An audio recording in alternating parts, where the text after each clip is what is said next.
মুসলিম আসলে প্রকৃতপক্ষে কে সঠিক মুসলিম? সবাই জন্মগত মুসলমান, কিন্তু ইসলামে যা আছে তা সঠিকভাবে কেউ পালন করে না। কোরআন হাদিসে যা আছে এভাবে কেউ পালন করে না। নবীজি বলেছেন, নবীজির হাদিস মুসলিম শরীফে বর্ণিত, মুসলিম সেই ব্যক্তি যার হাত দ্বারা জিহ্বা দ্বারা থেকে অন্য মুসলিম নিরাপদ থাকে।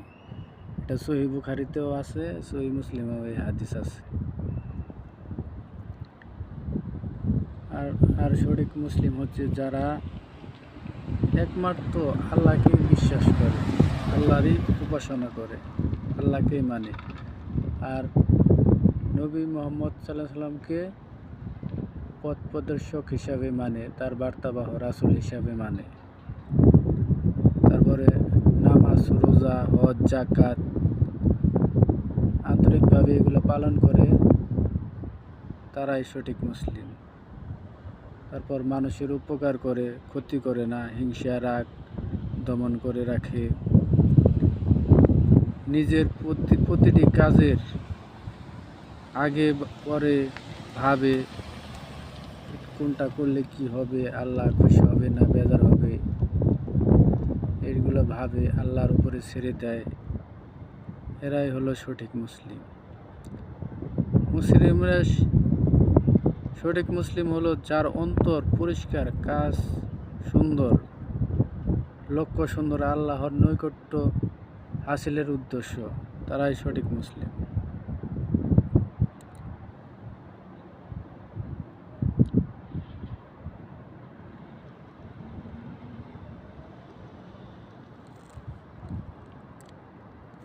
এখন মুসলমান দেখেন, কথায় কথায় কথায় মুসলিম, কিন্তু কাজের বেলায় কোনো মুসলিম নাই।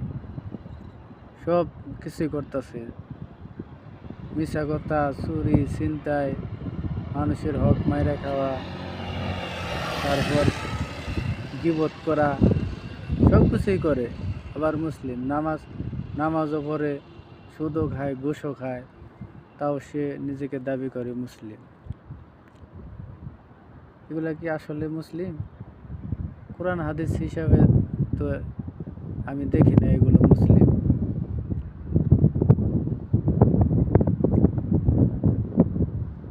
মুসলিম শুধু বিশ্বাস করে, কিন্তু কাজের বেলায় নাই।